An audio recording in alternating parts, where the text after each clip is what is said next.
একাদশ শ্রেণীর সকল ছাত্রছাত্রীদের জন্য নিয়ে চলে এলাম প্রথম সেমিস্টার পরীক্ষার ঠিক আগের মুহূর্তে দর্শন বিষয়ে একটি চূড়ান্ত গুরুত্বপূর্ণ নমুনা প্রশ্নপত্র ও সাথে তার উত্তর।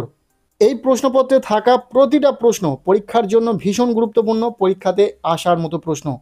কাজেই তোমরা যারা দর্শন তথা ফিলোসফি পরীক্ষাতে খুব ভালো রেজাল্ট করতে চাইছো, অবশ্যই ভিডিওটি একদম শেষ পর্যন্ত দেখবে এবং এই প্রশ্নপত্রে থাকা প্রতিটা গুরুত্বপূর্ণ প্রশ্ন দেখে রাখবে। আসলে দেখে রাখলেই হয়ে যাবে, তার কারণ আমরা সম্পূর্ণ প্রশ্নপত্রটি উত্তর সহ তোমাদের সামনে উপস্থাপন করব। প্রথমেই বলে দিই, তোমাদের পরীক্ষা হবে 40 নম্বরের, যেখানে সম্পূর্ণ প্রশ্ন থাকবে এমসিকিউ, যেখানে সময় দেওয়া হবে 1 ঘন্টা 15 মিনিট। প্রশ্নপত্রে প্রথমেই বলা হচ্ছে সঠিক উত্তরটি নির্বাচন করো। এখানে 40টি এমসিকিউ টাইপ প্রশ্ন রয়েছে, প্রতিটি প্রশ্নের মান 1 করে, টোটাল 40 নম্বর। সো প্রথম থেকে প্রশ্নগুলো দেখে নেওয়া যাক। প্রথম 1-এর দাগে যে প্রশ্নটি রয়েছে, বেদের অপর নাম কি? উত্তর হবে এখানে থাকা অপশান ঘ, শ্রুতি। এই উত্তরটা তোমরা প্রত্যেকেই জানতে। এরপর 2-এর দাগের প্রশ্ন, ভারতীয় দর্শনের মূল লক্ষ্য হলো ড্যাশ। উত্তর হবে অপশান ক, মোক্ষ লাভ করা। এরপর 3 নম্বর প্রশ্ন, বেদের প্রথম অংশের নাম কি হবে? এখানে থাকা অপশান ক, সংহিতা। নেক্সট 4 নম্বর প্রশ্ন, ন্যায় দর্শন অনুযায়ী মিতি শব্দের অর্থ হলো কি? উত্তর হবে অপশান গ, জ্ঞান। এরপর 5 নম্বর প্রশ্ন, অন্যয় কথাটির অর্থ কি? উত্তর হবে অপশান ক, সাদৃশ্য। নেক্সট 6 নম্বর প্রশ্ন, দর্শন হলো ভাষাগত সমালোচনা, এই উক্তিটি করেছেন। উত্তর হবে অপশান গ, উইটগেনস্টাইন। এরপর 7 নম্বর প্রশ্ন, ন্যায় দর্শনের প্রতিষ্ঠাতা হলেন। উত্তর হবে অপশান ক, মহর্ষি গৌতম। এরপর 8 নম্বর প্রশ্ন, সাদৃশ্য জ্ঞানের ভিত্তিতে উৎপন্ন জ্ঞান হলো কি? উত্তর হবে অপশান ঘ, উপমান। এরপর 9 নম্বর প্রশ্ন, আচার্য গঙ্গেশ হলেন ড্যাশ দার্শনিক।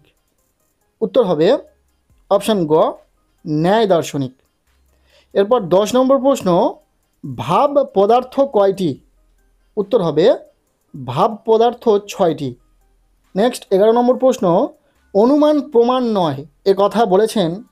উত্তর হবে অপশান গ, চার্বাক।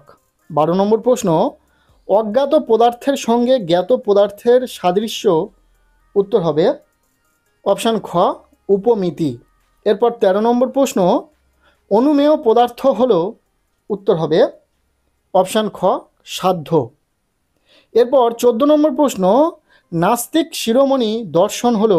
উত্তর হবে এখানে থাকা অপশান খ, চার্বাক দর্শন। এরপর 15 নম্বর প্রশ্ন, ন্যায় মতে প্রত্যাভিজ্ঞা হলো। উত্তর হবে অপশান ক, লৌকিক প্রত্যক্ষ। নেক্সট 16 নম্বর প্রশ্ন, চার্বাক মতে প্রমাণ কয়টি? উত্তর হবে অপশান গ, একটি। 17 নম্বর প্রশ্ন, ন্যায় মতে উপাধি কথার অর্থ হলো। উত্তর হবে অপশান ক, শর্ত। এরপর 18 নম্বর প্রশ্ন, চার্বাক দার্শনিকদের মতে শব্দ প্রমাণ হলো। উত্তর হবে অপশান খ, অনুমানের প্রকারভেদ। নেক্সট 19 নম্বর প্রশ্ন, ফিলোসফি এর অর্থ হলো। উত্তর হবে অপশান ঘ, জ্ঞানের প্রতি অনুরাগ। নেক্সট 20 নম্বর প্রশ্ন, ন্যায় দর্শনের ভাষ্যকার হলেন মহর্ষি। উত্তর হবে অপশান খ, বাৎসায়ন। 21 নম্বর প্রশ্ন, সংশয় থেকেই দর্শনের উৎপত্তি, উক্তিটি কার? উত্তর হবে অপশান ঘ, দেকার্ত। নেক্সট 22 নম্বর প্রশ্ন, ন্যায় দর্শনে জ্ঞাতাকে বলা হয়। অপশান গ, প্রমাতা।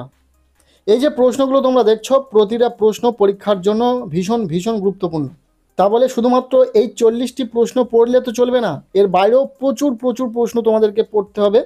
তার কারণ সম্পূর্ণ পরীক্ষাটি এমসিকিউ বেসড হবে, যেখানে 40টি এমসিকিউ থাকবে, যার জন্য ইম্পর্টেন্ট প্রচুর প্রশ্ন তোমাদেরকে পড়তে হবে। এই প্রশ্নপত্রে 40টি প্রশ্ন রয়েছে, যার মধ্যে আশা রাখবো বেশ কিছু প্রশ্ন তোমরা পরীক্ষাতে কমন পাবে।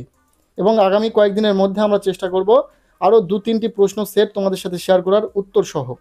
তাই সেই ভিডিওগুলি পাওয়ার জন্য আমাদের চ্যানেলে যারা নতুন রয়েছে চ্যানেলটিকে সাবস্ক্রাইব করে রাখো। এরপর 23 নম্বর প্রশ্ন, চক্ষুর ইন্দ্রিয়ের দ্বারা ঘট দ্রব্যের প্রত্যক্ষে যে সন্নিকর্ষ ঘটে তাকে বলে, উত্তর হবে অপশান ক সংযোগ সন্নিকর্ষ।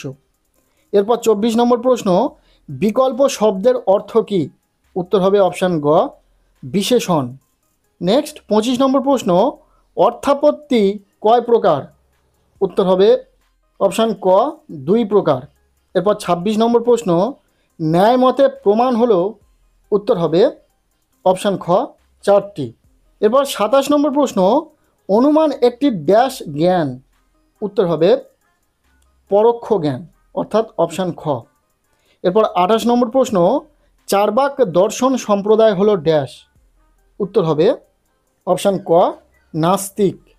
29 নম্বর প্রশ্ন, ন্যায় মতে স্বার্থানুমানের অবয়ব হচ্ছে?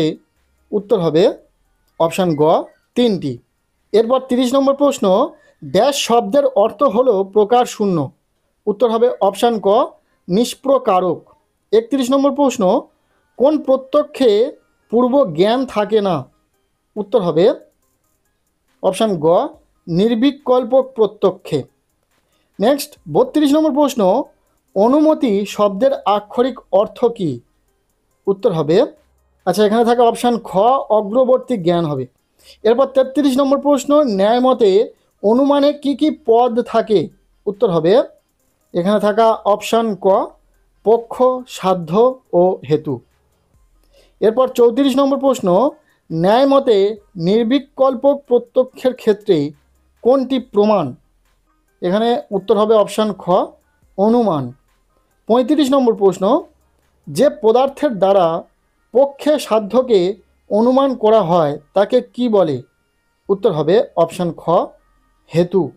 নেক্সট 26 নম্বর প্রশ্ন, হেতু ও সাধ্যের সাহচর্য নিয়মকে কি বলে?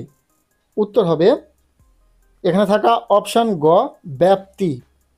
37 নম্বর প্রশ্ন, ন্যায় দর্শনে স্বপ্রকারক জ্ঞানকে কি বলে? উত্তর হবে অপশান খ স্ববিকল্পক প্রত্যক্ষ। এরপর 38 নম্বর প্রশ্ন, প্রাচীন ন্যায় মতে ড্যাশ হলো অনুমতির কারণ? উত্তর হবে অপশান খ পরামর্শ জ্ঞান। এরপর 39 নম্বর প্রশ্ন, জগৎ এবং জীবনকে ব্যাখ্যা করে? উত্তর হবে অপশান গ দর্শন। এরপর 40 নম্বর প্রশ্ন অর্থাৎ এমসিকিউ টাইপ শেষ প্রশ্ন, বিজ্ঞান ও দর্শন হলো পরস্পরের কি? উত্তর হবে অপশান ক পরিপূরক। এই ছিল ক্লাস 11 ফিলোসফি তথা দর্শন বিষয়ে একটি চূড়ান্ত গুরুত্বপূর্ণ প্রশ্নপত্র। এই প্রশ্নপত্রে থাকা প্রশ্নগুলো গুরুত্বপূর্ণ রয়েছে, তাই প্রশ্নগুলো খুব ভালো করে দেখে রাখো। আর শুধু এই প্রশ্নগুলো পড়লে বা দেখে রাখলে হবে না, এর সাথে আরও অনেক প্রশ্ন তোমাদেরকে পড়তে হবে। আর আমরা নেক্সট কয়েকটি ভিডিওতে আমরা শেয়ার করে দেবো আরও 2-1টি এই বিষয়ে নমুনা প্রশ্নপত্র, যেখানে ডিফারেন্ট কিছু প্রশ্ন থাকবে। এইভাবে প্রশ্ন পড়লেও তোমাদের মনে থাকবে এবং পরীক্ষাতে ভালো মার্কস তো অবশ্যই পাবে। আর জানিয়ে রাখি, ইতিমধ্যে আমরা ক্লাস 11-এর ফার্স্ট সেমিস্টার পরীক্ষার জন্য বেশ কিছু বিষয়ের নমুনা প্রশ্নপত্র শেয়ার করেছি ভিডিওর মাধ্যমে, যে ভিডিওগুলির লিঙ্ক তোমরা এই ভিডিওর ডেসক্রিপশানেও দেখতে পাবে। প্রয়োজন মতো অবশ্যই ভিডিওগুলি দেখে নিতে পারো। আজকের এই ভিডিওটি ব্যাস এতটুকুই। কেমন লাগলো ভিডিওটি অবশ্যই কমেন্টে জানাবে। ভিডিওটি ভালো লেগে থাকলে লাইক করে দাও। আমাদের এই চ্যানেলে নতুন হলে চ্যানেলটিকে সাবস্ক্রাইব করে রাখো, আর পারলে ভিডিওটি বন্ধুদের সাথে প্রচুর শেয়ার করে দাও।